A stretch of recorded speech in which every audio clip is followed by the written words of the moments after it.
Bonjour à tous, bienvenue sur cette nouvelle édition des Chroniques Mention pour l'entrepreneur. Tous les vendredis matins à 10h30, en direct sur YouTube, on vient vous présenter des chroniques qui nous paraissent intéressantes et importantes pour les entrepreneurs. Et alors Patrick, de quoi vas-tu nous parler aujourd'hui? Alors, moi, je vais vous parler de notre cerveau.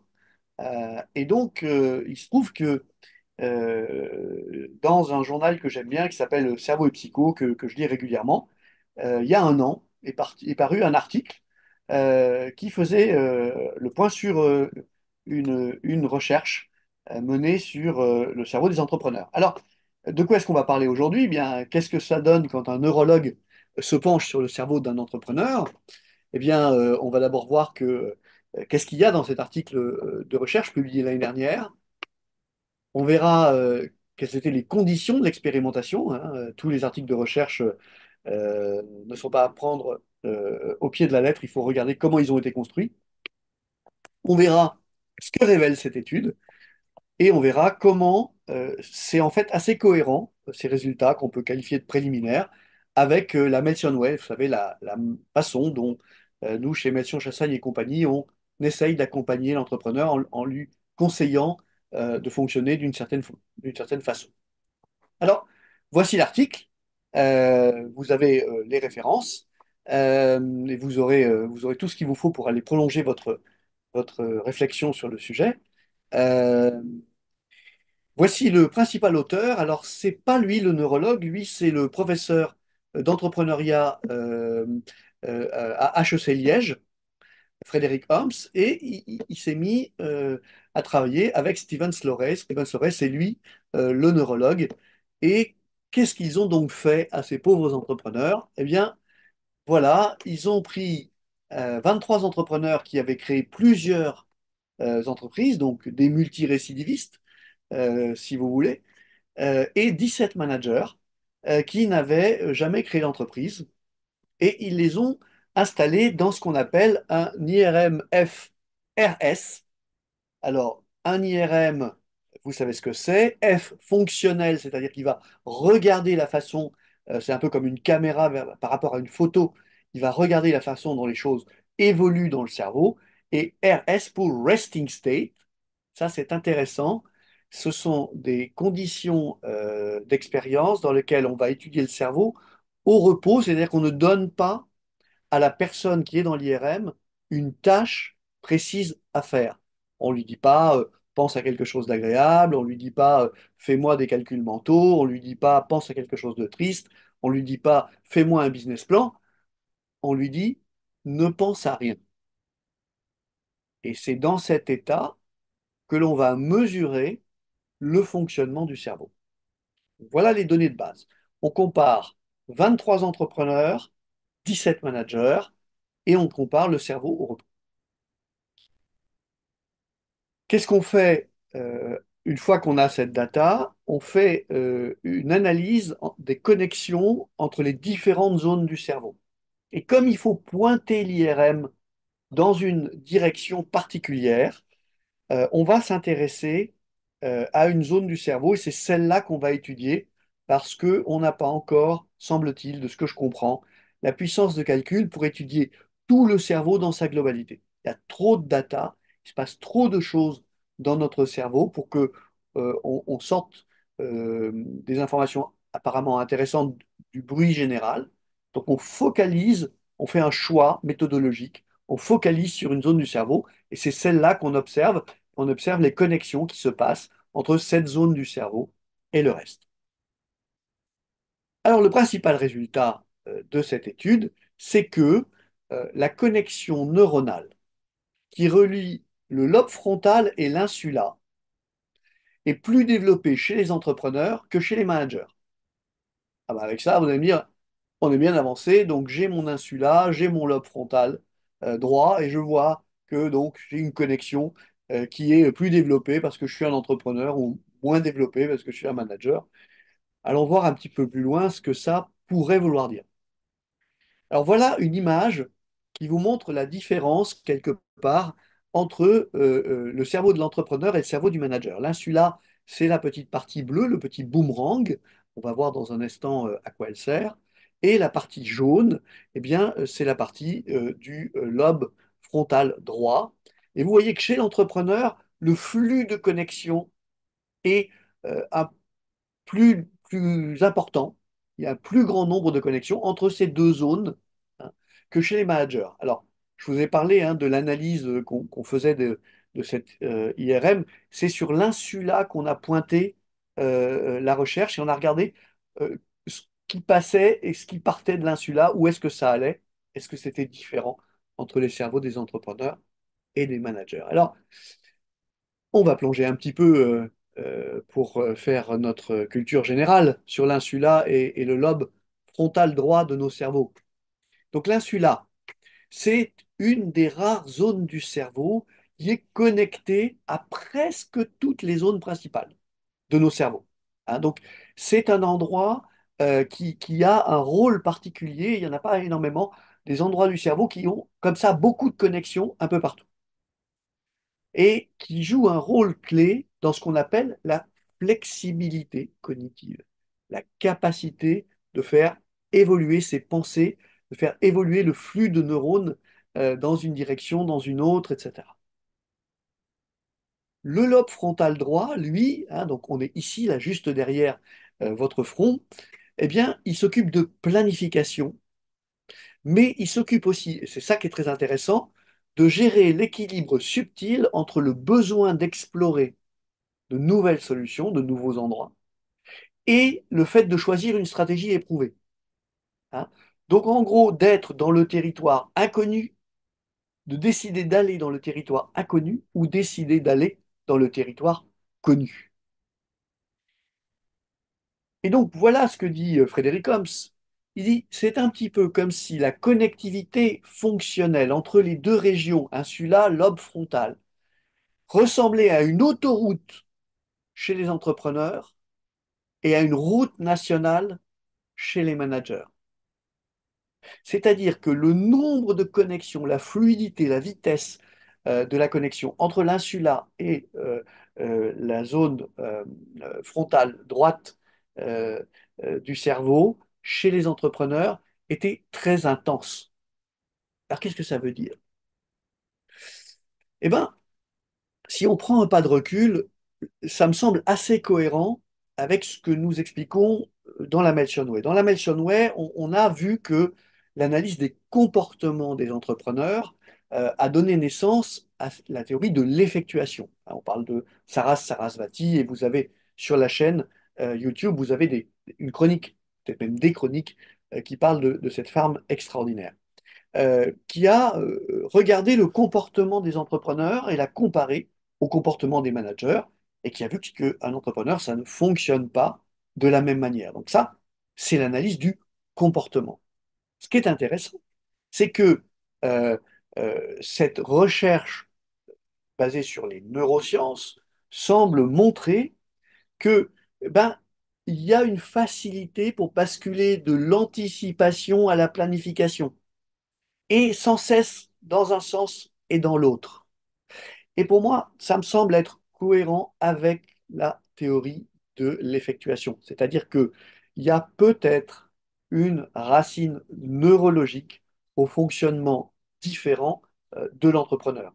L'entrepreneur aurait plus de facilité à basculer face à l'inconnu, à tester des solutions, à revenir en arrière, à planifier son chemin euh, en prenant peut-être plus en compte la dimension de on va essayer et on va voir si ça fonctionne. C'est très effectuel. Ça nous conférerait aux entrepreneurs, à nous les entrepreneurs, une flexibilité cognitive supérieure pour ajuster notre comportement.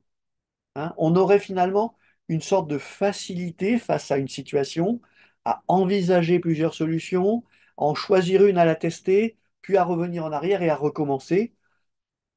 Et peut-être que chez les managers, il y aurait moins de facilité à faire ces allers-retours et qu'une fois qu'une solution serait choisie, eh bien, on aurait tendance à la maintenir, à la processer, à rester à cet endroit-là.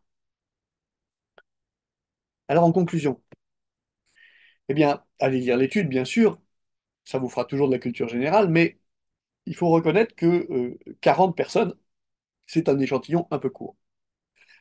Et donc, maintenant que cette étude a fait un peu de bruit, euh, les deux auteurs ont reçu un budget pour faire la suite de l'étude sur 120 personnes.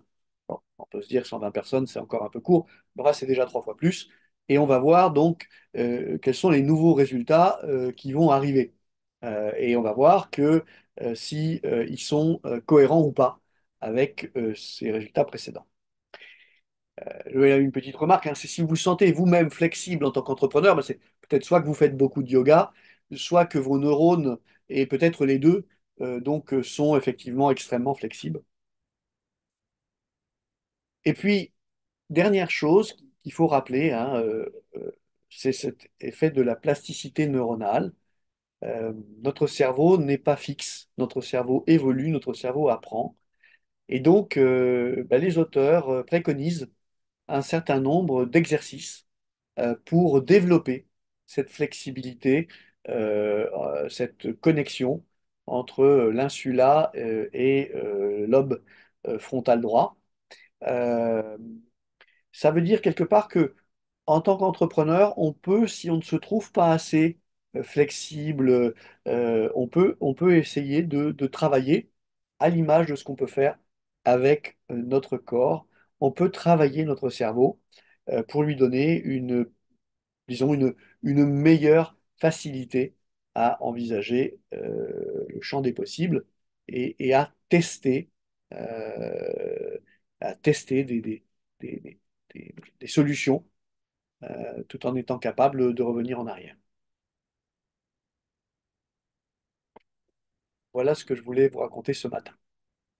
Merci, Patrick. Alors Jean-Christophe, j'ai une question pour toi. Ok. Je me suis posé la question, tu sais, dans l'étude telle qu'elle a été publiée, elle a un impact facteur de 10,5 et à 5 ans de 14,4. Qu'est-ce que ça te dit, cet impact factor? Je sais que toi, tu en avais parlé à un moment. L'impact facteur au-dessus de 3, c'est super important. Ça veut dire que Au-dessus. Trois. c'est repris dans un nombre de revues important et de revues de haut niveau. C'est la note est fonction de dans quelle revue on retrouve la référence à cette étude et le nombre de personnes qui y font référence. Donc ça veut dire que d'autres chercheurs en entrepreneuriat ou en neurosciences ont trouvé cette étude intéressante Et le et l'ont recitée dans leurs propres recherches. exactement. Donc 10,5, 14, on est sur quelque chose qui valait le coup d'être mis porté à la connaissance des entrepreneurs. En tout cas, on est dans la recherche mainstream. On est dans la recherche qui est considérée par la plupart des chercheurs comme une évidence. Très bien, Et, très euh, bien. et effectivement, de faire tout ce travail avec des entrepreneurs, c'est peu fréquent en fait. Souvent, ce qui manque dans ce type d'études, c'est la relation avec le milieu que tu veux étudier. Donc, c'est parce que tu as la main sur les entrepreneurs que tu arrives à faire le travail. Et donc, ça explique que l'association entre un, un- un académique de HEC Liège a été un des facteurs clés de l'étude. C'est lui le principal auteur en fait, c'est intéressant. Oui. Il a fait sa thèse là-dessus Ouais. et l'étude, quand il a eu son doctorat, il a poursuivi cette étude, il a eu les moyens la, pour faire la suite donc avec le CHU. C'est le postdoc en fait. Donc une fois que tu as fait ton doctorat, tu passes 2 3 ans pour décliner autour de ta thèse différents articles en allant creuser les points à côté. On pourrait peut-être inviter Frédéric Homs à un de nos séminaires. Ah, évidemment. Ça deviendrait une habitude. On invite un professeur belge chaque année à venir nous montrer ce qu'il a cherché. C'était le cas au mois de janvier avec ce spécialiste de la royauté en Europe Des rois fous. et des rois fous en particulier. La vidéo est sur la chaîne.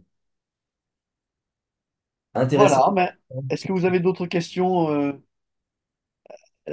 auxquelles je pourrais tenter de répondre, sachant que je suis en train de patiner sur une glace très fine en termes de compétences. Je ne me suis pas beaucoup avancé. Vous avez noté, je reste prudent.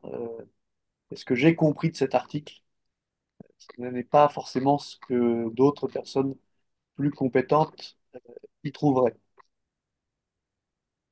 Mais je peux essayer de répondre à des questions, ça c'est quand même un exercice possible.